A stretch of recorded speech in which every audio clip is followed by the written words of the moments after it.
Assalomu alaykum, kitobsevar kitobxonlar.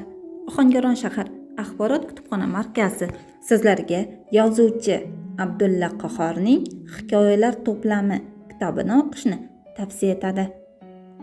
Abdulla Qahhor o'zbek hikoyachiligini zamonaviy jahon hikoyachiligi darajasiga ko'taradi va o'zbek realistik hikoyachiligining asoschisi degan nom oldi.